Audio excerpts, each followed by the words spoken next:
கிறிஸ்துவுக்குள் பிரியமான சகோதர சகோதரர்கள் யாவருக்கும் கர்த்தராகிய இயேசு கிறிஸ்துவின் நாமத்தினாலே வாழ்த்து கூறி வரவேற்கிறேன். இந்த வாரம் நம்ம எடுத்துக்கொண்ட தலைப்பு என்னவென்றால், கிறிஸ்தவ வாழ்க்கையில் பெற்றோர்களின் பங்கு. கிறிஸ்தவ வாழ்க்கையில் பெற்றோர்களின் பங்கு. கர்த்தராகிய இயேசு கிறிஸ்து நம்ம எல்லாருக்கும், பிதாவாகிய தேவன் நம்ம எல்லாருக்கும் நல்ல ஒரு வாழ்க்கையை கொடுத்திருக்கிறார். நல்ல ஒரு மனைவி, நல்ல ஒரு கணவன், நல்ல ஒரு பிள்ளைகள் கொடுத்திருக்காங்க. அப்படிப்பட்ட பிள்ளைகளை நாம கிறிஸ்துவுக்குள்ள எப்படி வளர்க்கணும்? நமக்கு பெற்றோர்களாகிய நமக்கு எப்படிப்பட்ட ஒரு பொறுப்புகள் இருக்கு? நம்மளுடைய பேர பிள்ளைகளை நம்ம எப்படி வளர்க்கணும்? கிறிஸ்துவுக்குள்ள எப்படி வளர்க்கணும்? அந்த ஒரு காரியத்தை குறித்து தான் நம்ம இன்னைக்கு தியானிக்க இருக்கிறோம். ஏன் அப்படின்னா, சிறு வயதுல நம்ம என்ன விதைக்கிறோமோ குழந்தைகளுக்கு, அதுதான் பாத்தீங்கன்னா கடைசி வரைக்கும் அந்த குழந்தைங்க மனசுல ஆழமா பதியும். நல்லதை விதைச்சோம் அப்படின்னா கண்டிப்பா நல்லதை அறுவடை பண்ணும். சின்ன வயசுலயே நம்ம சிறு பிள்ளைகளுக்கு, நம்மளுடைய பிள்ளைகளா இருந்தாலும் சரி, பேர பிள்ளைகளா இருந்தாலும் சரி, கர்த்தருடைய வார்த்தையை நம்ம சொல்லிக் கொடுத்து வளர்க்கணும். அதுக்கு முதல்ல நாம கர்த்தருடைய வார்த்தை தெரிஞ்சிருக்கும். பெற்றோர்களாகிய நாம் நம்மளுடைய பிள்ளைகள் எந்த ஒரு சூழ்நிலையிலும் வழி தவறி போகக்கூடாது. துன்மார்க்கமான பசங்க கூட சேரக்கூடாதுங்கிற எல்லா விருப்பமும் பாத்தீங்கன்னா பெற்றோர்களுக்கு இருக்கும். ஆனா பாத்தீங்கன்னா அதுக்கு நம்ம சின்ன வயசுல இருந்து அவர்களுக்கு நம்ம சொல்லி வளர்க்கணும். நல்லது செய், நன்மையான காரியங்களை பண்ணு, ஜெபம் பண்ணு, வேதம் வாசி. இதெல்லாம் சொல்லிட்டே இருந்தோம்னு வச்சுக்கோங்களேன், அந்த குழந்தைங்க ஆஹ் என்னடா இது சொல்லிட்டே இருக்காங்க அப்படின்னு தான் யோசிக்கணும் தவிர, நாம அதை பண்ண ஆரம்பிக்கணும். நாம ப்ரேயர் பண்ணணும். நாம பாத்தீங்கன்னா பைபிள் வாசிக்கணும். குழந்தைங்க நம்மளை பார்த்து தான் நிறைய விஷயங்களை பண்ணும். இங்கிலீஷ்ல ரெப்ளிகேட்னு சொல்லுவாங்க. நம்ம என்ன பண்றோமோ அதை அப்படியே திரும்ப பண்ணும். நாமளும் எதுவுமே பண்ணல அப்படின்னா குழந்தைங்களுக்கு எப்படி தெரியும்? ஒரு குடும்பம்னா ஒரு குடும்ப ஜெபம் இருக்கணும். அந்த குடும்ப தலைவன் பாத்தீங்கன்னா எல்லாருமே கூட்டி சேர்த்து ஜெபிக்கணும் அந்த குடும்பத்திற்காக. மனைவி இருந்தாங்கன்னா அவங்க குடும்பத்துக்காக நிறைய பேர் பாத்தீங்கன்னா வீட்டுல டிவி அந்த இதெல்லாம் பாக்குறதுக்கு பதிலா கொஞ்ச நேரம் தன்னுடைய குடும்பத்திற்காக, கணவனுக்காக, பிள்ளைகளுக்காக ஜெபிக்கலாம், உபவாசம் இருக்கலாம். இந்த மாதிரி நிறைய காரியங்கள் பண்ணலாம். எனக்கு நேரம் இல்லை அப்படின்னு யாரும் சொல்லவும் முடியாது, தட்டி கிளப்பவும் முடியாது. சங்கீதம் 127 வசனம் 3ல சொல்றாரு பாருங்க. சங்கீதம் 127 வசனம் 3ல, இதோ பிள்ளைகள் கர்த்தரால் வரும் சுதந்திரம், கர்ப்பத்தின் கனி அவரால் கிடைக்கும் பலன். பாருங்க, நிறைய பேர் பாத்தீங்கன்னா இன்னும் ஒரு சில பேருக்கு பாத்தீங்கன்னா குழந்தை இல்ல. அவர்களெல்லாம் ஏங்குவாங்க, ஜெபிப்பாங்க. கர்த்தரை எனக்கு எப்போ குழந்தையை வாய்க்க பண்ணுவார், குழந்தைய கொடுப்பார், கர்ப்பத்தின் கனியை எப்போ திறப்பார். ஆபிரகாமுக்கு பாருங்க, 100வது வயசுல குழந்தை கொடுக்கிறார். அவன் அது வரைக்கும் பொறுமையா காத்துட்டு. நம்மள நிறைய பேர் குழந்தை இல்லாம உலகத்துல இருக்கவங்க எல்லாரும் முன்னாடி அசைஞ்சப்பட்டு மலடி, இன்னும் நிறைய பேர் பாத்தீங்கன்னா ரொம்ப மோசமான வார்த்தையில கூட பேசுவாங்க. ஒரு நல்ல காரியத்துக்கு கூட அழைக்க மாட்டாங்க. அண்ணாளுக்கும் அப்படிதான். வேதாகமத்துல அண்ணாள் கர்த்தர் இடத்துல வருந்தி கேட்டுக்கிறா, ஜெபம் பண்றா, அழுது புலம்புறா, ஒரு பொருத்தனையும் வைக்கிறா. எனக்கு குழந்தை பிறந்தா நான் ஃபர்ஸ்ட் குழந்தைய ஊழியத்திற்காக கொடுத்துருவேன் அப்படின்னு அண்ணாளுடைய வேண்டுதலை கர்த்தர் கேட்டார். ஒரு அற்புதமான குழந்தை கொடுத்தார், சாமுவேல் தீர்க்கதரிசி. சாமுவேல அதுக்காக அதன் பிறகு பாத்தீங்கன்னா சர்ச்சில் கொடுத்துட்டா. அவ பொருத்தனை பண்ண மாதிரியே அண்ணாள் என்ன பண்ணா, சாமுவேல் தீர்க்கதரிசிய ஊழியக்காரங்களுக்கு கொடுத்துட்டா. அதன் பிறகு அண்ணாவுக்கு நிறைய குழந்தைங்க பிறக்கிறான். அதுதான் ஒரு கர்ப்பத்தை அடைக்கிறதும் சரி, அதை திறக்கிறதும் சரி கர்த்தர்.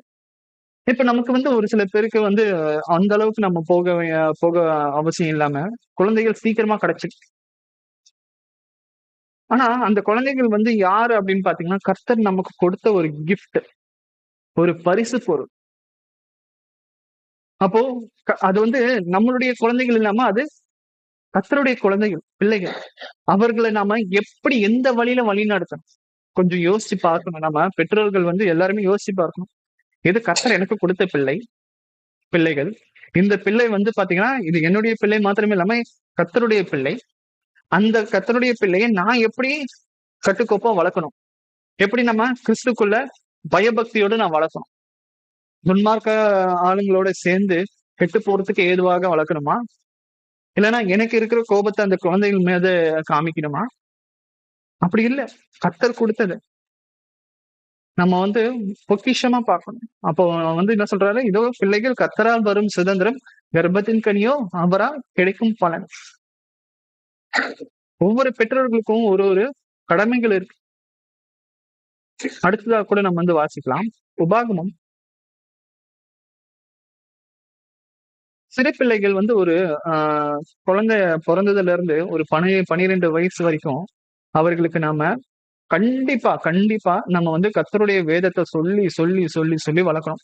இன்னமா நீ எப்ப பார்த்தாலும் இப்படியே பேசிக்கிட்டு இருக்க, வேதாகமத்துல இருந்து பேசிக்கிட்டு இருக்க, வேதாகமத்தை படின்னு சொல்லிட்டு இருக்க.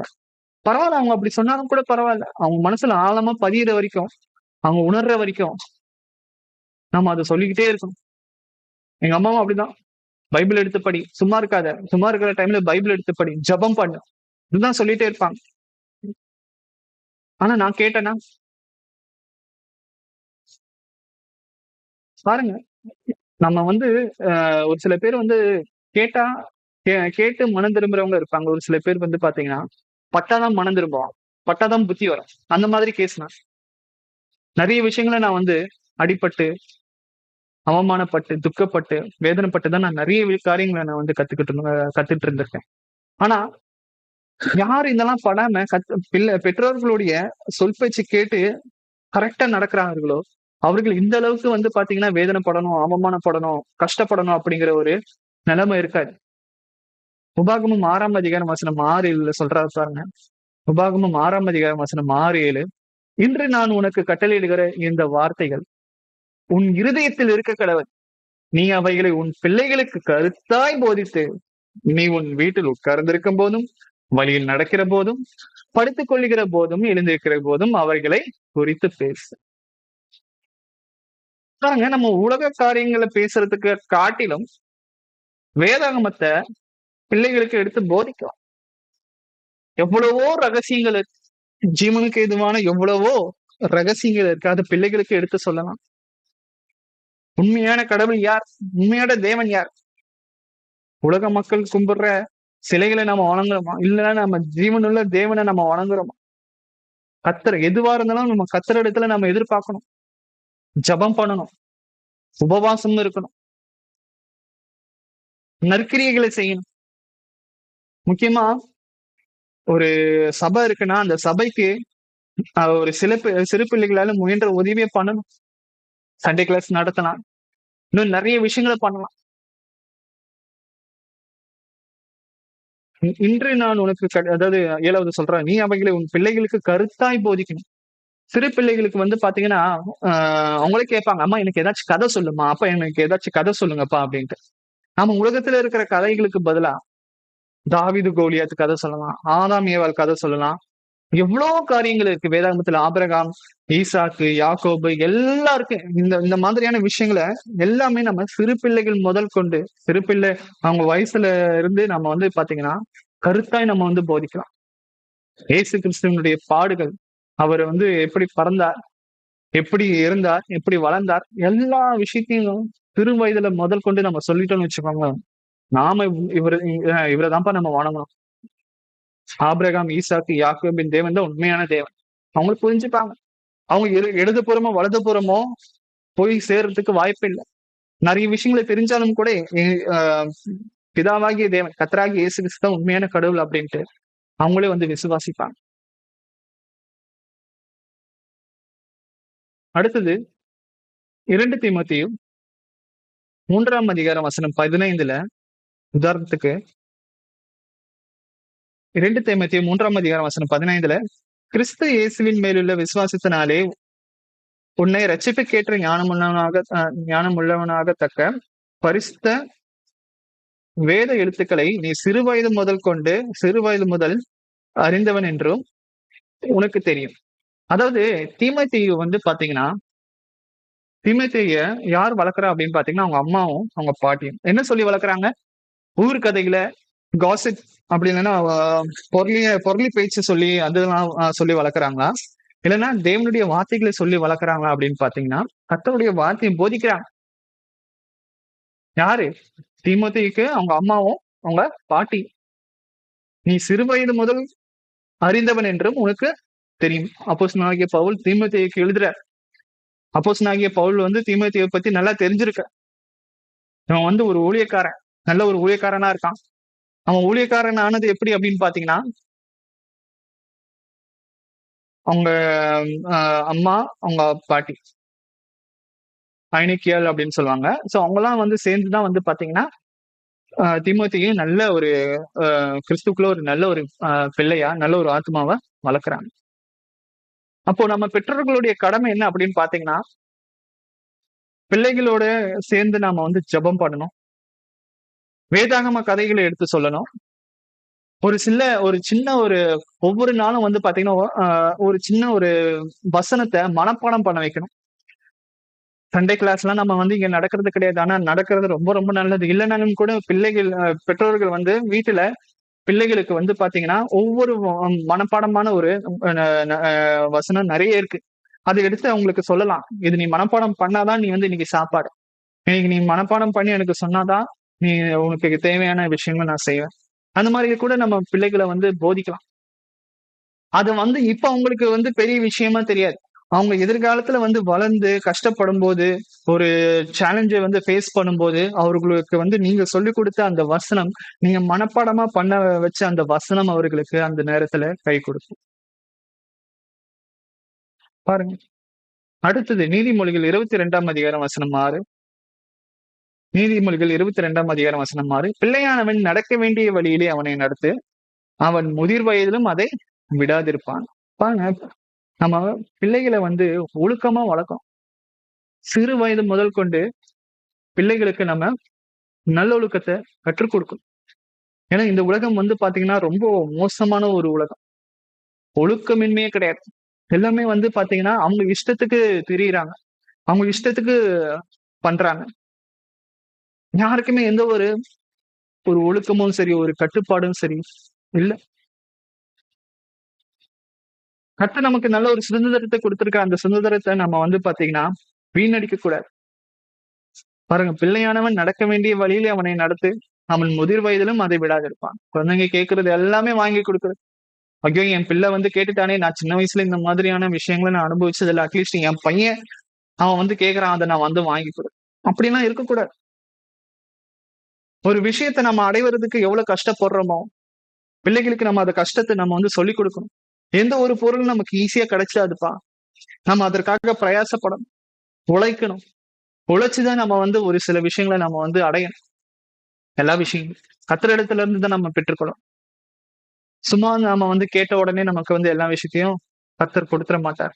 அதற்கு உண்டான எல்லா எஃபோர்ட்டும் நம்ம எல்லா வேலையும் நம்ம வந்து பண்ணணும். நீதிமொழிகள் 13ஆம் அதிகாரம் வசனம் 24. அதுவும் அது மாத்திரம் இல்லாம சிறு பிள்ளைகளுக்கு, அதுவும் முக்கியமா பெண்களுக்கு, ப பெண் குழந்தைகளுக்கு நம்ம அடக்க ஒடுக்கமா இருக்கணும். ஒரு நல்லொழுக்கத்த வந்து கத்துக் குடுக்கணும். இந்த உலகமே கம்ப்ளீட்டா மாறிடுச்சு. இன்னுமா நீ வந்து பழைய பஞ்சாங்கத்த அப்படி இல்ல. நாம வந்து ஃபர்ஸ்ட் ஒழுங்கா இருக்கணும். நம்மளுடைய பிள்ளைகளுக்கு முன்பாக நாம வந்து ஒழுக்கமா நடந்து கொள்ளும்போது, பிள்ளைகள் அத பார்த்து வளருவாங்க. நீதிமொழிகள் 13ஆம் அதிகாரம் வசனம் 24. திறம்பை கையாடாதவன் தன் மகனை பகைக்கிறான். அவனை நேசிக்கிறவனோ குறித்த காலத்தில் அவனை சிட்சிக்கிறான். பாருங்க, பிள்ளைகள நம்ம வந்து கை வைக்கணும். நான் என் குழந்தைய வந்து அடிச்சதே இல்லங்க. இவன் எப்படி என்ன அடிக்கலாம் என் குழந்தைய? பாருங்க, நீங்க அடிச்சு வளர்த்திருந்தீங்கன்னா, வெளியிருந்து யாருமே நம்மளுடைய பிள்ளைகள் மேல கை வைக்கிறதுக்கு வாய்ப்பே கிடையாது. நாம அடிக்காம விட்டதுனால தான், நாம கண்டிக்காம விட்டதுனால தான் பிள்ளைகள் வெளிய போய் பிரச்சனைய சம்பாதிச்சு அடிபட்டு வராங்க, அவமானப்பட்டு வராங்க. எத்தன பேர் நம்ம வந்து இத புரிந்து கொள்கிறோம்? நாம கண்டிக்காம விட்டதுனால, நம்ம பொண்ணு, நம்ம பையன் எது பண்ணாலும் கரெக்ட்டா தான் இருக்கும். அவன் தப்பே பண்ணாலும் நம்ம அவனுக்கு சப்போர்ட் தான் பண்ணணும். அப்படியே நம்ம விட்டு விட்டு அதாவது ரொம்ப செல்லம் குடுத்து வளர்க்கறதுனால, அவர்களுடைய எதிர்காலமே ரொம்ப மோசமான ரொம்ப கேள்விக்குறியான ஒரு விஷயமா மாறி. அப்படி இருக்கக்கூடாது. பிரம்பை கையாடாதவன் தன் மகனை பகைக்கிறான். குழந்தைய அடிக்கிறது ரொம்ப கஷ்டமா தான் இருக்கும். நானும் என் மகனை வந்து அடிக்கிறது கஷ்டமா தான் இருக்கும். அவன் இந்த வயசுல ஒரு சில நேரத்துல கோவப்படுவான். தப்பான காரியங்கள கோவப்பட்டு எதையாச்சும் தூக்கி அடிச்சிருவோம். அந்த நேரத்துல நம்ம வந்து பாத்தீங்கன்னா, நம்ம வந்து குழந்தைங்கள நம்ம வந்து சீர்படுத்த வேண்டியது அவசியமாக இருக்கு. இல்ல குழந்தை தான், சின்ன பையன் தானே தெரியாம பண்ணிட்டான். அப்படின்னு நம்ம விட்டுட்டோம் அப்படின்னா, கடைசி வரைக்கும் நம்ம அப்படிதான் பண்ணிட்டு இருக்கோம். நமக்கு அது கொஞ்சம் கஷ்டமா தான் இருக்கும். நம்ம ஆசை ஆசையா வளர்த்த பிள்ளைய நம்ம வந்து பாத்தீங்கன்னா அடிக்கிறது, ஆ அ இது பண்றதெல்லாம் கொஞ்சம் கஷ்டமா, திட்டுறது கொஞ்சம் கஷ்டமா தான் இருக்கும். ஆனா எல்லாமே வந்து பாத்தீங்கன்னா, அவர்களுடைய நல்லதுக்காக தான் நம்ம வந்து பண்றோம். ஏன்னா எதிர்காலத்துல நம்மகிட்ட வந்து திட்டு வாங்காம, அடி வாங்காம போயிட்டு வெளிய ஆளுங்க கிட்ட போயிட்டு, அப்படிப்பட்ட ஒரு கடிந்து கொள்ளுதலுக்கு ஆளானுச்சுன்னா, நம்ம மனசு அத விட ரொம்ப கஷ்டப்படும். ஊர்ல இருக்கவன் போறவன் வரவன்லாம் என் பிள்ளைகள அடிக்கிறானே! அப்படிங்கிற மாரி ஒரு எண்ணம் வந்துரும். எபிரேயர் 12ஆம் அதிகாரம் வசனம் 6. எபிரேயர் 12ஆம் அதிகாரம் வசனம் 6. கர்த்தர் எவனிடத்தில் அன்பு கூறுகிறாரோ, அவனை அவர் ரட்சித்து, அவனை அவர் சிட்சித்து, தாம் சேர்த்துக் கொள்கிற எந்த மகனையும் தண்டிக்கிறார் என்று பிள்ளைகளுக்கு சொல்கிறது போல உங்களுக்கும் சொல்லி புத்தியை மறந்தீர்கள். இங்க வந்து பாத்தீங்கன்னா, என்ன சொல்றாங்க அப்படின்னு பாத்தீங்கன்னா, கர்த்தர் வந்து யாரிடத்துல ரொம்ப அன்பு கூறுகிறாரோ, யாரிடத்துல ரொம்ப அன்பு கூறுகிறாரோ அவர்கள தான் அவர் சிட்சிப்பார். ஏன் அப்படின்னா, அந்த அந்த ஆத்மா வந்து மனம் திரும்பணும். அந்த ஆத்மா நல்ல காரியங்கள வந்து பெறணும். இப்ப அவன் கஷ்டப்பட்டாலும், கண்டிப்பா வந்து பாத்தீங்கன்னா, எதிர்காலத்துல அவனுக்கு எல்லா விதமான ஆசீர்வாதமும் கிடைக்கணும் அப்படிங்கிறதுக்காக கர்த்தர் இப்ப நம்மள சிட்சிக்கிறார். ஒரு தகப்பன் ஒரு பிள்ளைகள ஏன் சிட்சிக்கிறான் அப்படின்னா, அந்த பிள்ளையும் வந்து பாத்தீங்கன்னா, நல்ல காரியங்கள அடையணும், நல்லா படிக்கணும், லைஃப்ல முன்னேறணும், நல்லா செட்டில் ஆகணும் அப்படிங்கிறதுக்காக அந்த அந்த தகப்பன்மார் வந்து சிட்சிக்கிறான். ஆனா அதே நம்ம கர்த்தர் நம்ம ஒரு சில காரியங்களுக்காக முயற்சி பண்ணுவோம். இன்டர்வியூ போவோம், ஃபெயில் ஆகும். இல்லன்னா ஒரு பிசினஸ் ஆரம்பிப்போம், ஃபெயில் ஆகும். இதெல்லாம் வந்து பாத்தீங்கன்னா, கர்த்தர் நமக்கு நல்ல ஒரு பாடத்த வந்து கற்றுக் குடுக்குறார். நம்ம தோல்வி அடையும்போது கவலைப்படாதீங்க. அந்த தோல்வியில என்ன கத்துக்க முடியும்? நான் எங்க தப்பு பண்ணேன் அப்படிங்கிறத லேர்ன் பண்ணுங்க. கர்த்தர் வந்து பாத்தீங்கன்னா, எல்லாமே நமக்கு நடக்கிற எல்லா தப்பான காரியங்கள கூட அவர் நன்மையா மாற்றி போடுவார். நான் அன்னைக்கு அவமானப்படலன்னா, கர்த்தர் என்ன என்ன அன்னைக்கு தண்டனை குடுக்கலன்னா, நான் இன்னும் ரொம்ப மோசமா போயிருப்பேன். நான் இன்னும் வழி விலகி போயிருப்பேன். அப்படிங்கிறத நமக்கு கர்த்தர் உணர்த்துவார். அடுத்ததாக வந்து பாத்தீங்கன்னா, நாம பிள்ளைகள் இடத்துல கான்ஃபிடன்ஸ வளர்க்கணும். அது என்னன்னு பார்க்கலாம். எபேசியர் 6ஆம் அதிகாரம் வசனம் 4. எபேசியர் 6ஆம் அதிகாரம் வசனம் 4. பிதாக்களே நீங்களும் உங்கள் பிள்ளைகளை கோபப்படுத்தாமல் கர்த்தருக்கேற்ற சிட்சையிலும் போதனையிலும் அவர்களை வளர்ப்பீர்களாக. ஒரு சில பேர் என்ன தெரியுமா பண்ணுவாங்க பெற்றோர்கள், நீ எதுக்குமே வேலைக்கு ஆக மாட்ட. சோம்பேறி. நீ ஒண்ணுத்துக்குமே உதவ மாட்ட. ஆடு மேய்க்க தான் லாயக்கு. பன்னி மேய்க்க தான் லாயக்கு. ம். மத்தவங்க கூட எப்பவுமே கம்பேர் பண்றோம். பாரு அவன் பாரு என்ன மாதிரி எல்லாம் படிக்கிறான். நீயும் இருக்கியே. இன்னும் ஒரு சில பேர் பைத்தியம். வெளியாளுங்க சொன்னாலே நமக்கு வந்து நம்மளுடைய பிள்ளைகள பைத்தியம்ன்னு சொன்னாலே கோவம் வரும்.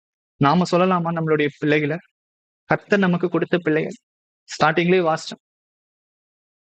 கர்ப்பத்தின் கனி அவரால் வந்தது. அவர் குடுக்க ஒரு விஷயம். இங்க பாருங்க, பிதாக்களே நீங்களும் உங்கள் பிள்ளைகளை கோபப்படுத்தாமல் கர்த்தருக்கேற்ற சிட்சையிலும் போதனையிலும் அவர்களை வளர்ப்பீர்களாக. வீட்ல வெளியே எங்க வேலையில ஏதாச்சும் கோவம்னா அது பிள்ளைகள் இடத்துல வந்து காமிக்கிறது. அப்ப பெற்றோர்களாகிய நாம வந்து என்ன பண்ணணும்? அவங்களுக்கு என்கரேஜ் பண்ணணும். சின்ன விஷயம் பண்ணாலும் கூட பரவால்ல. ரொம்ப சந்தோஷம். இது ரொம்ப பெரிய விஷயம். அப்படிங்கிறத நம்ம வந்து என்கரேஜ் பண்ணணும். நமக்கு அது பார்க்கறதுக்கு சின்ன விஷயமா தெரியும். ஆனா அவர்களுடைய இடத்துல இருந்து பார்க்கும்பொழுது, நான் ஒரு பெரிய விஷயத்த அவங்க சாதிச்ச மாதிரி ஒரு ஃபீல் பண்ணுவாங்க. அத நம்ம என்கரேஜ் பண்ணணும். நம்ம பிள்ளைகள் வந்து ஏதாச்சும் ஒரு துறையில ஓவியத்திலயும் சரி, பைபிள் படிக்கிற விஷயத்திலும் சரி, ஏதாச்சும் ஒரு விஷயத்துல அவங்க வந்து நல்லா அ தேறினவங்களா இருந்தாங்கன்னா, அதுல நம்ம ஊக்குவிக்கணும் அவங்கள. நல்ல காரியங்கள ஊக்குவிக்கிறதுல தப்பு கிடையாது. அவங்க சின்னதா ஏதாச்சும் ஒரு முயற்சி பண்ணி ஒரு விஷயத்த கொண்டு வந்து உங்ககிட்ட காமிக்கிறாங்க. அப்ப இங்க பாருங்க, ரொம்ப பாராட்டுங்க. அதுக்குண்டான வெகுமதிய குடுங்க. மத்த பிள்ளைகள்லாம் வந்து பாத்தீங்கன்னா, மொபைல்ல கேம் அதெல்லாம் விளையாடிட்டு இருக்கிற நேரத்துல, நம்மளுடைய பிள்ளைகள் வந்து ஒரு சின்ன விஷயத்த வந்து சாதிச்சாங்கன்னா கூட, அது ஓட்டப்பந்தயமா இருக்கலாம், பைபிள் படிக்க ஆவிக்குரிய வளர்ச்சியா இருக்கலாம், உலக வளர்ச்சியா இருக்கலாம், உலகத்துல நல்ல ஒரு விஷயத்துல வளர்ச்சியா இருக்கலாம். அது எல்லாத்தையும் நம்ம வந்து அப்ரிஷியேட் பண்ணணும். அப்ப அவங்களுக்கு வந்து பாத்தீங்கன்னா, இன்னும் நம்ம வாழ்க்கையில அதிக அதிகமா நம்ம முன்னேறணும் அப்படிங்கிற ஒரு ஒரு அந்த மனப்பக்குவம் வந்துரும் அவங்களுக்கு. முக்கியமா கர்த்தரை எப்படி நேசிக்கணும் அப்படிங்கிறது கூட நம்ம வந்து சொல்லணும். அது மாத்திரம் இல்லாம கர்த்தர் வந்து உன்னை ரொம்ப விரும்புறார். அவர் உன் மேல ரொம்ப அன்பா இருக்கிறார். அப்படிங்கிற மாரி நம்ம சொல்லி வளர்க்கணும். என் பிள்ளைகளுக்கு நான் இதுவரைக்கும் நான் அப்படிதான் சொல்லி வளர்த்துக்கிட்டு இருக்கேன். ஒவ்வொரு தடவையும் நம்ம வந்து பார்த்தீங்கன்னா, கர்த்தர் நமக்கு குடுக்கும்போது, தேங்க் யூ ஜீசஸ்ன்னு சொல்லி சொல்லு சொல்லு சாரா. தேங்க் யூ ஜீசஸ் சொல்லுங்க. ஸ்தோத்திரம் சொல்லுங்க. ஏதாச்சும் நான் வந்து கொண்டு வந்து வாங்கி குடுப்பேன் அவங்க கேட்கிறத. முதல்ல தேங்க் யூ ஜீசஸ்ன்னு சொல்லுங்க. அப்படின்னு சொல்லி நம்ம வந்து வளர்க்கணும் குழந்தைங்கள. சரி. இது வந்து ஆ சிறு வயது முதல் கொண்டு 12 வயசு வரைக்கும் நம்ம பிள்ளைகளுக்கு கர்த்தருடைய வார்த்தைகள சொல்லி வளர்க்கணும். சரி. அதுக்கப்புறம் அவங்களுக்கு டீனேஜ் வயசு ஆகும். 13ல இருந்து ஒரு 18 வயசுக்குள்ள வந்து பார்த்தீங்கன்னா, ஒரு டீனேஜ் வயசு ஆகும். அந்த நேரத்துல நம்ம இன்னும் ரொம்ப கவனமா இருந்து, பிள்ளைகளுக்கு நம்ம சொல்ல வேண்டிய புத்திமதி என்ன அப்படின்னு பார்த்தீங்கன்னா, பிரசங்கி 12ஆம் அதிகாரம் வசனம் 1. அதுக்கு முன்னாடி வரைக்கும் நம்ம அவங்கள வந்து ஒரு கண்ட்ரோல் பண்ணலாம். அந்த இள வயது வந்து பாத்தீங்கன்னா, நம்ம பேச்ச கேட்காம நெறைய விஷயங்கள பண்றதுக்கு, நன்மை எது, தீமை எது அப்படின்ட்டு அவங்களுக்கு அந்த ஞானம் வர ஒரு சிச்சுவேஷன் தான் அது. அப்ப அந்த நேரத்துல நம்ம வந்து பாத்தீங்கன்னா, ஒரு கோச்சா தான் நம்ம வந்து இருக்கணும். ஒரு பயிற்சியாளரா நம்ம இருக்கணும். ஒரு கண்ட்ரோல் பண்றவங்களா நம்ம வந்து இருக்கக்கூடாது. ஆ பிரசங்கி 12ஆம் அதிகாரம் வசனம் 1. "நீ உன் வாலிப பிரயாசத்திலே உன் சிருஷ்டிகரை நினை. தீங்கு நாட்கள் வருவதற்கு முன்னும் எனக்கு பிரியமானவைகள் அல்ல என்று நீ சொல்லும் வருஷங்கள் சேராததற்கு முன்னும்." பாருங்க, வாலிப வயசுல கர்த்தரை நினைச்சிட்டோம் அப்படின்னா, நம்ம அடிபட தேவையில்ல, கஷ்டப்பட தேவையில்ல, அவமானப்பட தேவையில்ல. உதாரணத்துக்கு யோசேப்பு வந்து பாத்தீங்கன்னா, 17 வயசுல ஆதியாகமம் 39ஆம் அதிகாரத்துல வந்து பாத்தீங்கன்னா, போத்திபாருடைய மனைவி அவளிடத்துல சயனிக்க சொல்லி யோசேப்பின் இடத்துல கேட்பாங்க. ஆனா அந்த 17 வயசுலயே வந்து பாத்தீங்கன்னா, கர்த்தர் இடத்துல அவன் ரொம்ப பயந்திருந்தான். கர்த்தருக்கு அவன் ரொம்ப பயந்திருந்ததுனால, அப்படிப்பட்ட அந்த தப்பான காரியத்தை விட்டு போனான். அப்ப இதுல இருந்து என்ன தெரியுது? யோசேப்பு வாலிப பிராயத்துல அவனுடைய சிருஷ்டிகரை நினைச்சிருக்கான். கர்த்தர் அவனை உயர்த்திருக்கிறார் அபரிவிதமா. பாருங்க. அவன் வாலிப பிரயாசத்திலே கர்த்தருக்கு பயந்ததுனால, தீமையை விட்டு விலகி நன்மை செஞ்சதுனால, கர்த்தர் அவன வந்து ராஜாக்கு அடுத்தபடியா அந்த எகிப்தில இருக்கிற ராஜாக்கு அடுத்தபடியாக அவன நியமிக்கிறார். நம்மள நெறைய பேர் வந்து பாத்தீங்கன்னா, வாலிப பிரயாசத்துல ஆ நல்லா ஊர் சுத்தி, ஆ சேராதவங்க கூடலாம் சேர்ந்து, நிம்மதி இழந்து, அந்த அந்த அந்த சந்தோஷம்லாம் கொஞ்ச நேரம் தான்.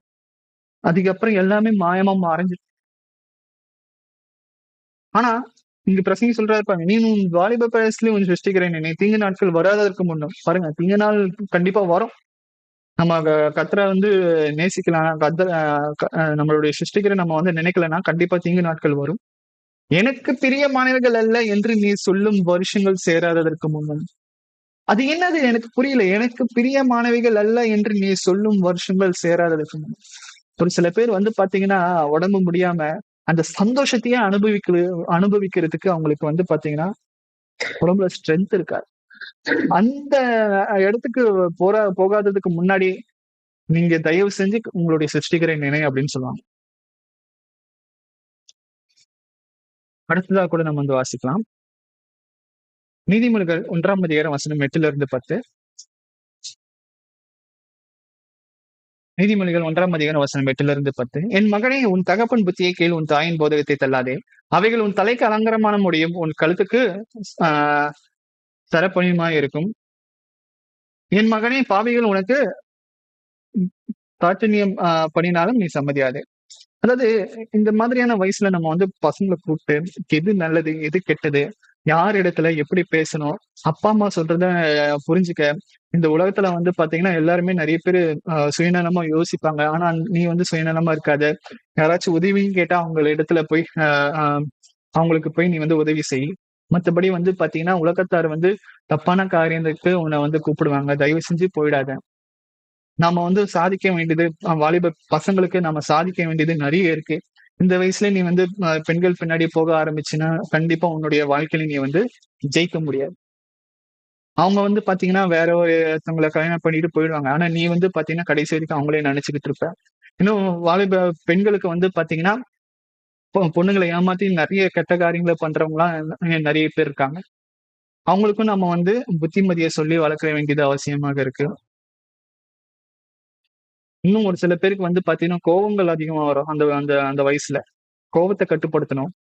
ஆ நம்ம தப்பான பழக்கவழக்கத்த தப்பான நண்பர்கள நம்ம வந்து வைத்திருக்க கூடாது. எல்லா விஷயத்திலும் நம்ம வந்து உண்மையா, உத்தமமா நம்ம வந்து நடந்துக்க வேண்டியது அப்படின்ட்டு நம்ம வந்து முக்கியமா படிப்புல கான்சன்ட்ரேட் பண்ணணும்.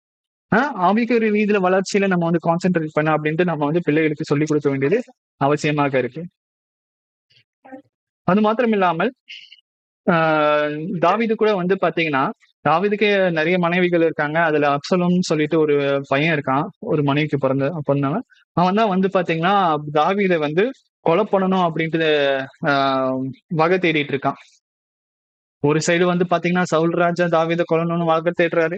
ஒரு சைடு பாத்தீங்கன்னா, தாவீதுடைய சொந்த மகன். ஏன் சொந்த மகன் தாவீத கொலை பண்ணணும் அப்படின்ட்டு வகை தேடிட்டு இருக்கான். 2 சாமுவேல் 15ஆம் அதிகாரத்துல இருந்து 18 அதிகாரம் வரைக்கும் நம்ம வாசிக்கும்போது, அப்சலோம் ன்னு ஒருத்தர் இருக்கிறாரு. அவர் வந்து தாவீதுடைய சொந்த மகன் தான். அப்சலோம் வந்து பாத்தீங்கன்னா, தாவீத கொலை பண்றதுக்கு வகை தேடுறான். ஏன்னா தாவீத கொலை பண்ணா தானே இஸ்ரவேலுக்கு அவன் ராஜாவாக முடியும். ஏன்? நம்ம சின்ன வயசுல இருந்து குழந்தைகள் இடத்துல டைம் ஸ்பெண்ட் பண்றது கிடையாது. நம்ம வந்து பாத்தீங்கன்னா, எப்ப பார்த்தாலும் இப்ப கூட நம்ம வந்து மொபைல் தான் வச்சுக்கிட்டு இருக்கோம். மொபைல் வச்சு, "போ கொஞ்ச நேரம் இரு. நான் போய் வீடியோ பார்த்துட்டு வரேன். ஏய் கொஞ்ச நேரம் இரு. நான் போயிட்டு சீரியல் முடிச்சுட்டு வரேன்." அவங்க ஏதாச்சும் வந்து, "அப்பா என் கூட வந்து பேசுங்கப்பா." அவங்க வந்து ஏங்குவாங்க. "அப்பா நீங்க மொபைல பார்க்காதீங்கப்பா. அப்பா நீங்க வந்து என் கூட வந்து விளையாடுங்கப்பா. என் கூட வந்து கொஞ்ச நேரம் டைம் ஸ்பெண்ட் பண்ணுங்கன்ட்டு" எதிர்பார்ப்பாங்க. ஆனா நாம என்ன பண்ணுவோம்? "இரு நான் ஃபர்ஸ்ட்டு இந்த சீரியல பார்த்துட்டு வரேன். இரு ஃபர்ஸ்ட்டு நான் இந்த டிவி சீரிஸ பார்த்துட்டு வரேன்." அப்படிலாம் இருக்கக்கூடாது. இங்க பாருங்க, இங்க வந்து பார்த்தீங்கன்னா, தாவீது வந்து அப்சலோம் இடத்துல நெறைய டைம் ஸ்பெண்ட் பண்ணாததுனால, ஒரு காலகட்டத்துல அப்சலோமே வந்து பார்த்தீங்கன்னா, தாவீதுக்கு எதிரடையா மாறுறான். அவங்க கூட சேர்ந்து நாம வந்து தினமும் ஜெபிக்கணும். இப்போ வந்து பார்த்தீங்கன்னா, ஒரு டீனேஜ் வயசுல வந்து பார்த்தீங்கன்னா இருக்கும்போது, அவங்களுக்கு என்னென்ன பண்ணணும் அப்படின்ட்டு நம்ம வந்து ஆ சொல்லிக் குடுத்தோம், சொன்னோம். அதன் பிறகு வந்து பார்த்தீங்கன்னா, அவர்களுடைய கட்டம் வந்து என்ன அப்படின்னா, காலேஜுக்கு போவாங்க, கல்யாணம் ஆகும், அவங்களுடைய கரியர பார்க்கணும். இன்னும் வந்து பார்த்தீங்கன்னா, அவர்களுடைய ஆவிக்குரிய ரீதியில நம்ம வந்து பார்த்தீங்கன்னா, ஆ நல்ல ஒரு விஷயத்த சொல்லி நம்ம வந்து வளர்க்க வேண்டியது அவசியமாக இருக்கு. எரேமியா 29ஆம் அதிகாரம் வசனம் 11. எரேமியா 29ஆம் அதிகாரம் வசனம் 11. நீங்கள் எதிர்பார்க்கும் முடிவை உங்களுக்கு கொடுக்கும்படிக்கு, நான் உங்கள் மேல் நினைத்திருக்கிற நினைவுகளை அறிவேன் என்று கர்த்தர் சொல்கிறார். அவைகள் தீமைக்கல்ல, சமாதானத்துக்கு ஏதுவான நினைவுகளே. பாருங்க, எல்லாமே பாருங்க, நீங்கள் எதிர்பார்க்கும் முடிவை நாம நெறைய விஷயத்த வந்து எதிர்பார்க்கிறோம். கர்த்தர் எனக்கு இது செய்ய மாட்டாரா? கர்த்தர் எனக்கு இது பண்ண மாட்டாரா? மனுஷங்கள நம்பி இருக்கிறதெல்லாம் நம்ம கர்த்தரிடத்துல நம்பி இருந்தோம் அப்படின்னா, கர்த்தர் வந்து பாத்தீங்கன்னா, கண்டிப்பா செய்வார். நம்ம நம்ம எதிர்பார்க்கிறத காட்டிலும் அதிகமா செய்வாங்க. ஏன் அப்படின்னா, "என் நினைவுகள் உங்கள் நினைவுகள் அல்ல, என் வழிகள் உங்கள் வழிகளும் அல்ல. பூமியை பார்க்கிலும் வானங்கள் எந்த அளவுக்கு உயர்ந்து இருக்கிறதோ, அதே போல நம்மளுடைய நினைவுகளை பார்க்கிலும் கர்த்தருடைய நினைவு அதிகமா உயர்ந்திருக்கு." நம்ம வந்து உதாரணத்துக்கு நான் சொல்றேன். நான் ரூ. 10 எதிர்பார்த்தா கர்த்தர் வந்து அது நமக்கு ரூ. 100 ரூ. 1000 குடுப்பார். "என்னடா நான் கேட்டது எனக்கு கிடைக்கலையே!"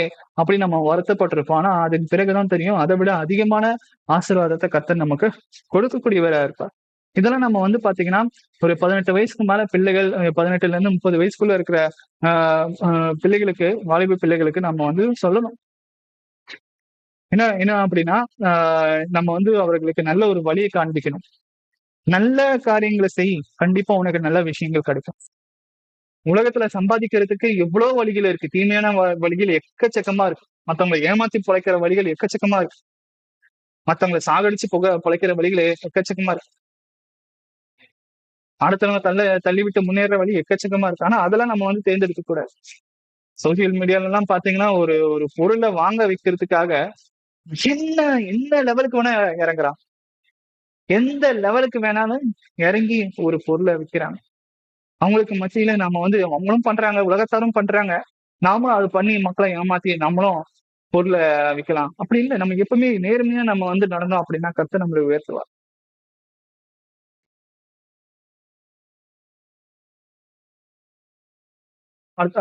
அதுக்கு அதன் பிறகு வந்து பாத்தீங்கன்னா ஆஹ் ஒன்று சாமுவேல் 3ஆம் அதிகாரத்துல வந்து பாத்தீங்கன்னா சாமுவேல் வந்து ஏலி அப்படின்னு சொல்லிட்டு ஒருத்தர் இருக்கிறாரு, ஒரு ஊழியக்காரரு. அவர் இடத்துல வந்து வளருகிறார். அந்த நேரத்துல வந்து பாத்தீங்கன்னா ஆஹ் சாமுவேல் வந்து சாரி தேவன் வந்து சாமுவேலை கூப்பிடுறாரு. 3 தடவை கூப்பிடுறாரு. ஃபர்ஸ்ட் 2 தடவை கூப்பிடும் போது அவன் பயந்து ஏலி ஏலி கிட்ட போய் சொல்றான், என்னுடைய பேரை யாரோ கூப்பிடுறாங்க அப்படின்னு சொல்லிட்டு, நான் தூக்கத்துல இருக்கும்போது, சரி நீ ஒண்ணு பண்ணுப்பா, நெக்ஸ்ட் டைம் உனக்கு கூப்பிட்டாருன்னா சொல்லும்படின்னு கேட்கிறேன் அப்படின்ட்டு நீ வந்து சொல்லு அப்படின்னு சொல்றாரு ஏலி. அதே போல 3வது தடவை கூப்பிடும் போது சொல்லும்படின்னு கேட்கிறேன் அப்படின்ட்டு சாமுவேல் வந்து சொல்றாரு. அப்போ அவனுடைய அழைப்பை வந்து அவன் புரிஞ்சு கொண்டான். அந்த ஏலி வந்து பாத்தீங்கன்னா தன்னுடைய சொந்த மகனும் 2 பேர் இருக்காங்க. சொந்த மகனை அவன் வந்து சரியா வளர்க்கல. ஆனா சாமுவேலை அவர் நல்லா கிறிஸ்துக்குள்ள வளர்த்தார். தன்னுடைய சொந்த மகன்கள் 2 பேர் என்ன பண்ணாங்க அப்படின்னா, அவனுங்களும் ஆசாரியார்களா இருக்கானுங்க. ஆனா அவனுங்க வந்து கர்த்தருக்கு ஒரு பிரியமில்லாத ஒரு ஊழியக்காரங்களா மாறிடுறாங்க. கர்த்தர் வந்து ஏலியோடைய பிள்ளைகளை அடிக்கிறார். அவங்க அதே இடத்துல வந்து செத்து போறாங்க. ஆனா ஏலியோடைய வளர்ப்பு பிள்ளை யார் அப்படின்னு பாத்தீங்கன்னா சாமுவேல் தீர்க்கதரிசி. சாமுவேல் வந்து நல்ல ஒரு கர்த்தருக்கு பயப்படுகிற பயத்துல வந்து இருக்கான். ஏலியோடைய சொந்த பசங்க 2 பேரும் ஏன் கர்த்தர் அடிக்கிறாருன்னு பாத்தீங்கன்னா, ஏலி கிட்ட கிளியரா சொல்லுவார், உன் பசங்க ரொம்ப தப்பு பண்றாங்கப்பா, அவங்களை கண்டிச்சு வை அப்படின்ட்டு. ஆனா ஏலி வந்து அவங்க மேல இருக்கிற பாசத்தினால அன்புனால கண்டிக்கவே மாட்டார் ஏலி. கடைசியில அதனோட விளைவுகள் என்ன தெரியுமா? கர்த்தரே கண்டிச்சிட்டார் ஒரு கட்டத்துல. கர்த்தருக்கு தூபம் காட்டுறது வந்து பாத்தீங்கன்னா ஒரு குறிப்பிட்ட ஒரு இடத்துல இருந்துதான் அந்த நெருப்பு எடுக்கணும். அவங்க வந்து தப்பான ஆஹ் ஏதோ ஒரு நெருப்பு தானேன்னு சொல்லிட்டு வேற ஒரு இடத்துல இருந்து நெருப்பு எடுத்து தூபம் காட்டுவாங்க. கர்த்தர் அவங்க 2 பேரையும் அதே இடத்துல அடிப்பார். ஏன்னா அவங்க கர்த்தருக்கு பிரியமில்லாத காரியங்களை பண்ற, கர்த்தருக்கு பயப்படுகிற பயம் கிடையாது. ஏலி அதனால ரொம்ப வருத்தப்படுறான். வருத்தப்பட்டு என்ன பிரயோஜனம்? பிள்ளைகளை நம்ம ஒழுங்கா வளர்த்திருந்திருக்கணுமே. செல்லம் கொடுத்து வளர்த்திருந்தா இப்படிதான் நடக்கும். ஆனா சாமுவேல வந்து பாத்தீங்கன்னா நல்லபடியா வளர்க்குறாரு. ஆனா சாமுவேல வந்து கர்த்தர் வந்து ஆசீர்வதிக்கிறார். அடுத்ததா கூட நம்ம வந்து வாசிக்கலாம். ஆதியாகமம் 2ஆம் அதிகாரம் வசனம் 24. முக்கியமா நம்மளுடைய பிள்ளைகளுக்கு நம்ம பொண்ணு பார்க்கும்போதும் சரி, பையன் பார்க்கும்போதும் சரி, முடிஞ்ச அளவுக்கு நம்ம கிறிஸ்துக்குள்ள இருக்கிற பையனா, கிறிஸ்துக்குள்ள இருக்கிற பொண்ணா நம்ம வந்து பார்க்கணும். இல்லைன்னா ரொம்ப கஷ்டப்படும். அந்த பிள்ளைகளுடைய எதிர்காலமும் சரி, அவங்க பிள்ளைகளுடைய பிள்ளைகள் எதிர்காலமும் சரி, ரொம்ப கேள்விக்குறியாகும். அந்த ஆத்மா கிறிஸ்துவை விட்டு பின்வாங்கறதுக்கு எக்கச்சக்கமான வழி. எது? நம்மளுடைய பிள்ளைகளுக்கு வேற இடத்துல போய் பொண்ணு பார்க்கறது.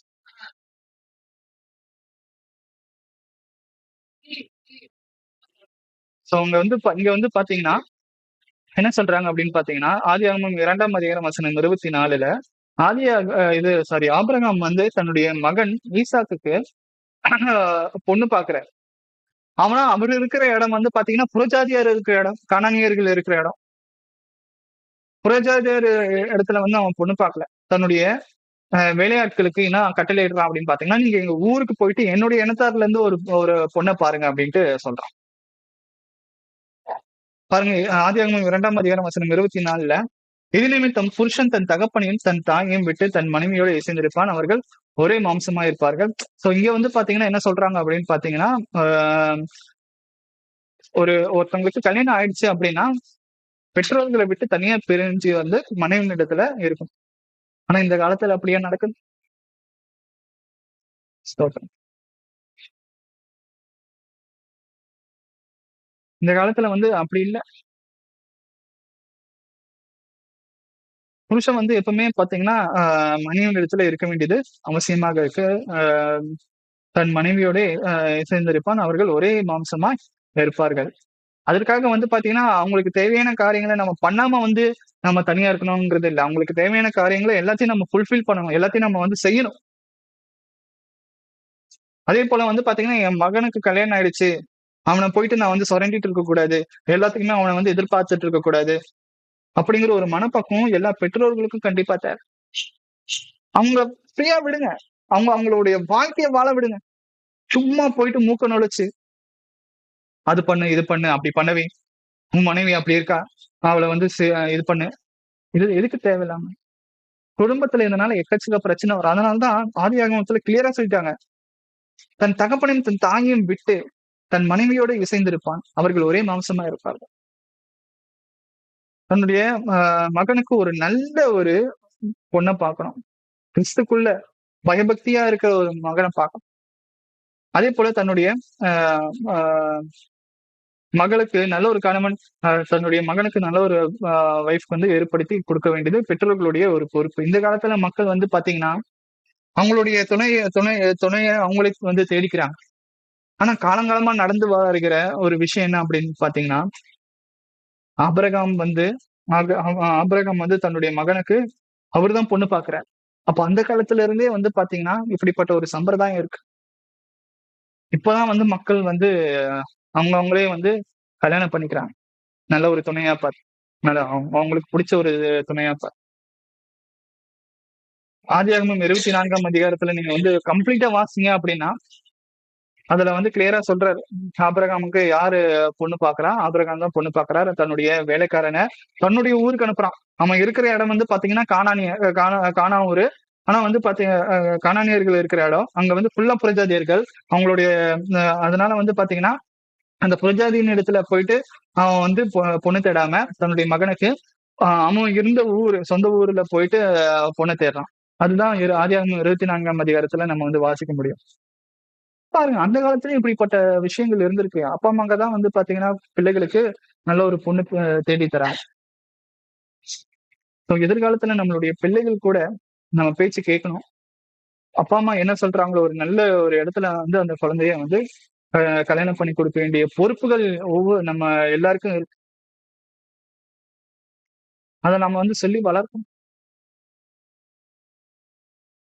இப்ப நம்ம ஒருவேளை நம்ம வந்து பாத்தீங்கன்னா புரஜாதியின் இடத்துல நம்மளுடைய பிள்ளைய கல்யாணம் பண்ணி வச்சிட்டோம் அப்படின்னா அவங்க ஆசைப்படுற மாதிரி அவங்க வந்து சர்ச்சைக்கு வர்றது ஃபர்ஸ்ட் பாதிக்கப்படும். ஆவிக்குரிய ரீதியில வந்து வளர்றதுக்கு ரொம்ப வாய்ப்பு கம்மி. அந்த சைடு புரஜாதியின் இடத்துல விக்கிரக கோயிலுக்கு போவாங்க. அவர்களுடைய பிள்ளைகளும் வந்து பாத்தீங்கன்னா அந்த சைடு விக்கிரக கோயிலுக்கு போகிறதுக்கு நிறைய வாய்ப்புகள் இருக்கு. குடும்பத்துல சந்தோஷம் இருக்காது, நிம்மதி இருக்காது. சர்ச்சுக்கும் ஒரு சில இடத்துல சர்ச்சுக்கும் போவாங்க, விக்கிரக கோயிலுக்கும் போவாங்க. ஒண்ணு குளிராரு, இன்னும் ஒரு அனலாரு. ரெண்டுத்துலயும் இருந்தேன்னா உன்னை வாந்தி பண்ணி போடுவேன் அப்படின்றாரு. இன்னும் நிறைய பிரச்சனைகள் நம்ம புரிஞ்சுக்க மாட்டேன்றோம். இதெல்லாம் நம்ம சிறு வயது முதல் கொண்டு நம்ம வந்து பிள்ளைகளுக்கு சொல்லி வளர்க்கணும். நீதிமொழிகள் 21 அப்போ நம்ம யோசிக்கலாம். அப்போ வந்து புறஜாதியினர் எப்படிங்க பிரதர் கிறிஸ்துவுக்குள்ள வருவாங்க? ஃபர்ஸ்ட் அவங்க வந்து பாத்தீங்கன்னா கர்த்தரை ஏற்றுக்கொள்ளட்டும். கர்த்தரை ஏற்றுக்கொண்டு தொடர்ந்து ஒரு 2, 3 வருஷம் பைபிள் இது சர்ச்சுக்கு வரட்டும். கண்டினியூஸா வரட்டும். அதன் பிறகு அவர்கள் எப்படி இருக்காங்க அப்படின்னு பார்த்து அதுக்கப்புறம்னா அவங்க ஞானஸ்நானம் எடுத்ததுக்கு பிறகு அவங்க வந்து அவங்கள நாம வந்து கட்டி கொடுக்கலாம் நம்மளுடைய பிள்ளைகளை. ஒரு சில பேர் வந்து பாத்தீங்கன்னா உள்ள வந்துருவாங்க, ஞானஸ்நானமும் எடுத்துப்பாங்க.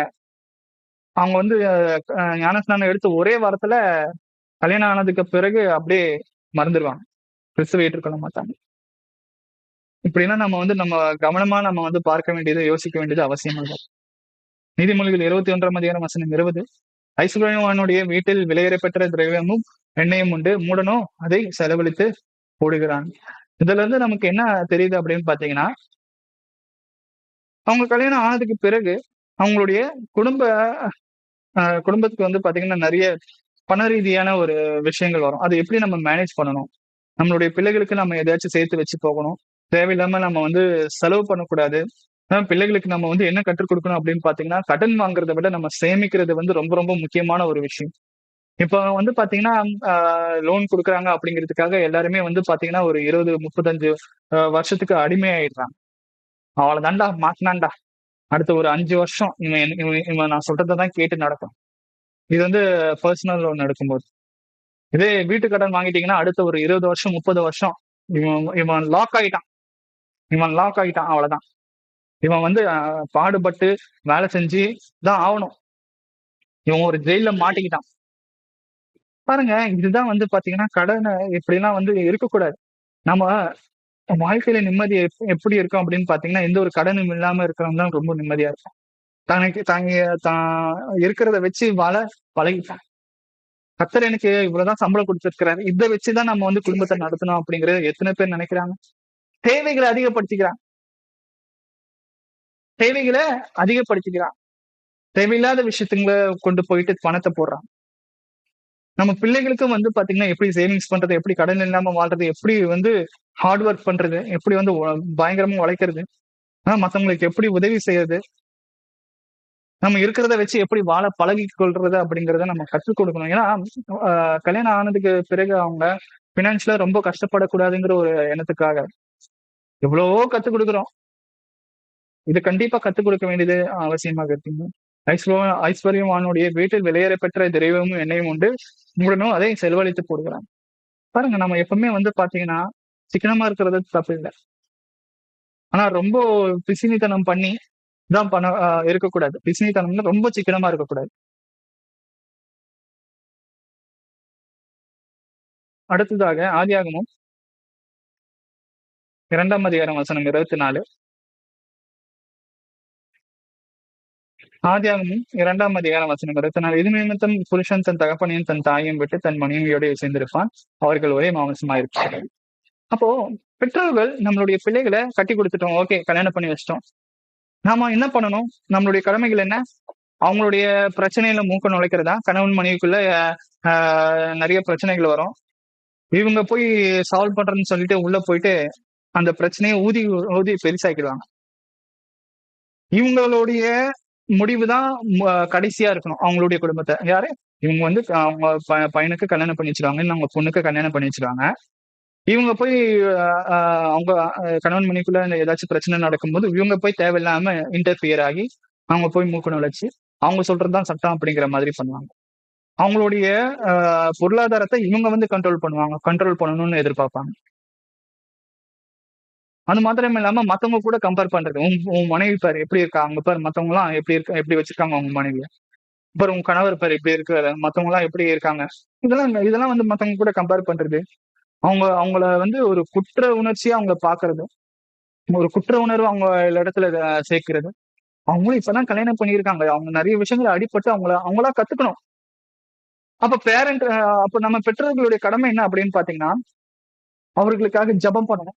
நம்மளுடைய பையனுடைய குடும்பத்துல ஏதாச்சும் ஒரு பிரச்சனை அப்படின்னா, நம்மளுடைய குழந்தைகள பொண்ணுடைய குடும்பத்துல ஏதாச்சும் ஒரு பிரச்சனைன்னா, அவர்களுக்காக பெற்றோர்களாகிய நாம அவங்க தேவையில்லாம போய் மூக்க நுழைச்சு சண்டைய பெருசாக்குறதுக்கு பதிலா, அவர்களுக்காக நம்ம வந்து பிரேயர் பண்ணணும். ஜெபம் பண்ணணும்.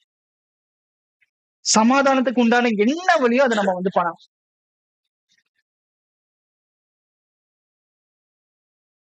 ஒருவேள அவங்களா வந்து எனக்கு நல்ல ஒரு புத்திமதி குடும்மா அப்படின்னு கேட்டாங்கன்னா, நம்ம புத்திமதி சொல்லி அனுப்பலாம். அவ்வளவுதான். அதுதான் வந்து பெற்றோர்களாகிய நாம பண்ண வேண்டிய கடமைகள். எப்போ அப்படின்னா, நம்மளுடைய பிள்ளைகள கல்யாணம் பண்ணி கொடுத்ததுக்கு பிறகு. அத விட்டுட்டு, ஒரு கணவன் மனைவிக்குள்ள நடக்கிற பிரச்சனையில மூக்க நுழைச்சு, தேவையில்லாத அந்த சண்டைய பெருசு பண்ணோம்னா, இன்னும் வந்து அந்த குடும்பத்துல இந்த அ ஒரு சமாதானமும் இருக்காது. அவங்க நல்லது பண்றத தான் நினைப்பாங்க. ஆனா வந்து பாத்தீங்கன்னா, அதுவே கெடுதலா முடிஞ்சிடும். அடுத்ததாக கூட சங்கீதம் 78ஆம் அதிகாரம் வசனம் 4.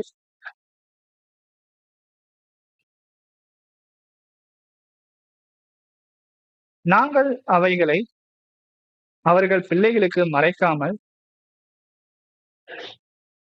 வரும் சந்ததியாருக்கு தெரியும்படி கர்த்தரின் துதிகளையும் அவருடைய பலத்தையும் அவர் செய்த அவருடைய அதிசயங்களும் விவரிப்போம்.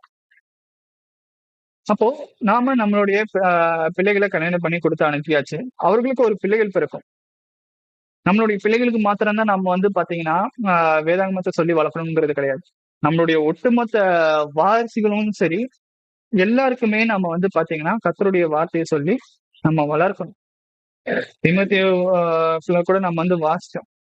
அவங்க அம்மா மாத்திரம் இல்லாம அவங்க பாட்டியும் தீமோத்தேயுக்கு வந்து கர்த்தருடைய வார்த்தையை சொல்லி வளர்க்கிறாங்க. நம்மளுடைய பிள்ளைகளோட சேர்ந்து மாத்திரம் இல்லாம நம்மளுடைய பேர பிள்ளைகளோட சேர்ந்து கூட நம்ம வந்து ஜெபம் பண்ணணும். நாங்கள் அவைகளை அவர்கள் பிள்ளைகளுக்கு மறைக்காமல் கர்த்தருடைய வார்த்தைய ரகசியத்தை நம்ம வந்து எல்லா பிள்ளைகளுக்கும் நம்ம சொல்லிக் கொடுக்கணும். ஒரு சில பேர் வந்து பாத்தீங்கன்னா ரிட்டையர் ஆயிடுவாங்க. ரிட்டையர் ஆயிட்டு நமக்கு நம்மளுடைய கடமை முடிஞ்சது கிடையாது. அப்படி இல்ல. நம்மளால முயன்ற அளவுக்கு நம்மளுடைய குடும்பத்தை நல்லா பாத்துக்கணும். நம்மளுடைய பிள்ளைகள், பேர பிள்ளைகள் எல்லாமே கிறிஸ்துக்குள்ள பயபக்தியோட இருக்கிறாங்களா? இல்லைன்னா அவங்க தேவனை விட்டு பின்வாங்குறாங்களா? எல்லா விஷயத்தையும் நம்ம பார்க்கணும். நம்மளுடைய கடமை முடிஞ்சது அப்படின்னு மட்டும் எப்பவுமே நினைக்காதீங்க. நம்மளுடைய கடமை சாகுற வரைக்கும் நமக்கு இருக்கு. யோபு 1ஆம் அதிகாரம் வசனம் 5 கூட விருந்து செய்கிற நாட்கள் யோபு 1ஆம் அதிகாரம் வசனம் 5 விருந்து செய்கிற நாட்கள் முடிந்த போன பின்பு யோபு ஒருவேளை என் குமாரர் பாவம் செய்து தேவனை தங்கள் இருதயத்திலே தூஷித்திருப்பார்கள் என்று சொல்லி அவர்களை அழைத்தனுப்பி பரிசுத்தப்படுத்தி அதிகாலமே எழுந்து அவர்கள் எல்லோரும் தனித்தனியே ஆளுக்கு ஒவ்வொரு சர்வாங்க தகன பலியை செலுத்துவான். யோபு அந்நாட்களில் எல்லாம் இப்படி செய்து வருகிறார். பாருங்க, யோபு கூட பசங்க அவங்க பசங்க தங்கவே இல்லை. அவங்க இருக்கிற ஏன்னா யோபு வந்து அந்த அந்த டைம்ல வந்து பாத்தீங்கன்னா ரொம்ப பெரிய அந்தஸ்து உள்ளவனா, ரொம்ப வசதி வாய்ப்பு உள்ளவனா இருந்தான்.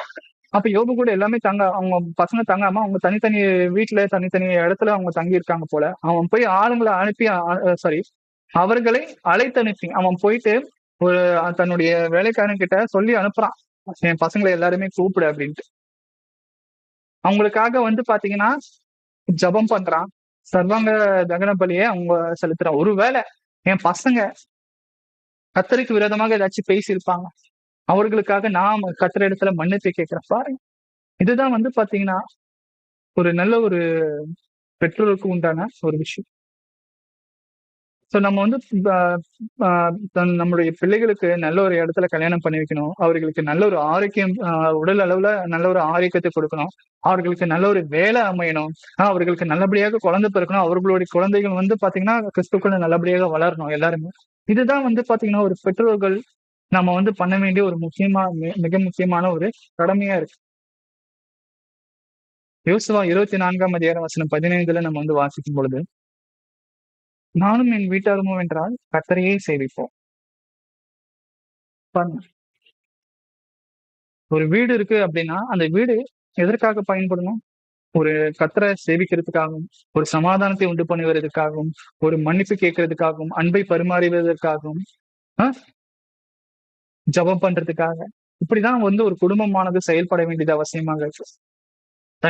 தனிப்பட்ட ஒரு ஜபத்தை காட்டிலும் நம்ம வந்து பாத்தீங்கன்னா குடும்பமா ஜெபிச்சோம் அப்படின்னா அந்த ஜபத்துக்கு இன்னும் கர்த்தர் வந்து அதிக வல்லமை கொடுப்பார். நானும் என் வீட்டாருமும் என்றால் கர்த்தரையே சேவிப்பேன். யார நீங்க சேவிப்பீங்க அப்படின்ற? இந்த உலகத்துல இருக்கிற சிலைகளையா? இல்லைன்னா நம்ம ஜீவனுள்ள தேவனே? நானும் என் வீட்டாருமும் என்றால் கர்த்தரையே சேவிப்போம். ஏசாயா 54ஆம் அதிகாரம் வசனம் 13 வாசி நான் முடிச்சிடறேன். ஏசாயா 54ஆம் அதிகாரம் வசனம் 13, உன் பிள்ளைகள் எல்லாரும் கர்த்தரால் போதிக்கப்பட்டு இருப்பார்கள், உன் பிள்ளைகளுடைய சமாதானம் பெரிதா இருக்கும். பாருங்க, நம்ம சின்ன வயசுல இருந்து நம்மளுடைய பிள்ளைகளை நல்ல ஒரு வார்த்தைகளை கர்த்தருடைய வேதத்தை நம்ம வந்து போதித்து வளர்த்திருந்தோம் வச்சுக்கோங்களேன். உன் பிள்ளைகள் எல்லாரும் கர்த்தரால் போதிக்கப்பட்டிருப்பார்கள், உன் பிள்ளைகளுடைய சமாதானம் பெரிதா இருக்கும். பாருங்க, அவங்க வாழ்க்கையில எப்பவுமே சமாதானமா இருக்கும், நிம்மதி இருக்கும், சந்தோஷம் இருக்கும், விட்டு கொடுக்குற மனப்பக்குவம் இருக்கும், எல்லாரும் இடத்துல அன்பா பேசுகிற ஒரு பழக்கம் இருக்கும். தன்னுடைய பிள்ளைகள் என்ன பண்றாங்கிறத கவனிக்கிறது கிடையாது. எப்ப பார்த்தாலும் வேலையிலே இருக்கிறது. அவங்க உலகத்துல போயிட்டு இந்த ஒரு தப்பான காரியத்தை கத்துக்கொண்டு பிள்ளைகள் இடத்துல நம்ம வந்து டைம் ஸ்பெண்ட் பண்றதே கிடையாது. மொபைல்ல நம்ம டைம் ஸ்பெண்ட் பண்ணிட்டு இருக்கோம். அவர்களுக்கு என்ன பிடிக்கும், என்ன பிடிக்காது, அவர்கள் இடத்துல நம்ம மனம் விட்டு பேசுறோமா, அவங்க மனசுல ஏதாச்சும் பிரச்சனை இருக்கா, அதை நம்ம வந்து தீர்க்கிறோமா, அதை நம்ம வந்து யோசிக்கணும். முக்கியமா நம்ம வந்து கர்த்தருடைய வேதத்தை சொல்லி வளர்க்கணும். ஒரு குடும்ப ஜபம் இருக்கணும். இப்படி எல்லாம் தொடர்ந்து இருந்துச்சுன்னா நம்ம அவர்களுடைய எதிர்காலத்தை குறித்து கவலைப்பட தேவையில்லை. ஏன்னா அவர்களிடத்துல பொண்ணு, பொருள், வசதி எதுவுமே இல்லாம இருக்கலாம். ஆனா கர்த்தர் அவங்க கூட கண்டிப்பா இருப்பார். நாம நினைக்கலாம், ஐயோ! நான் போனதுக்கு பிறகு என் குழந்தை எப்படி கஷ்டப்படுமோ அப்படின்ட்டு.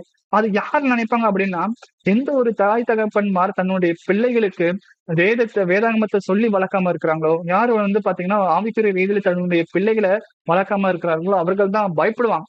ஐயோ! நான் போனதுக்கு பிறகு என் குழந்தை எப்படி வந்து ஆ இந்த உலகத்துல வந்து கஷ்டப்படுமோ, எப்படி சர்வைவ் பண்ணுமோ, எப்படி வாழுமோ அப்படிங்கிறது தெரியும்.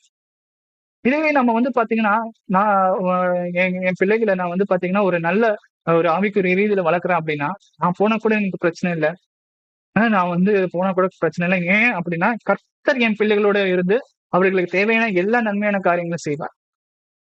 அப்படிங்கிற ஒரு விசுவாசம் நமக்கு கண்டிப்பா தேவை. அப்படிதான் நம்ம வந்து நம்மளுடைய பிள்ளைகள வளர்க்க வேண்டியது அவசியமாக இருக்கு. பொறுமையா கேட்ட உங்கள் அனைவருக்கும் நன்றி. கர்த்தர் தாமே உங்களை ஆசீர்வதிப்பாராக.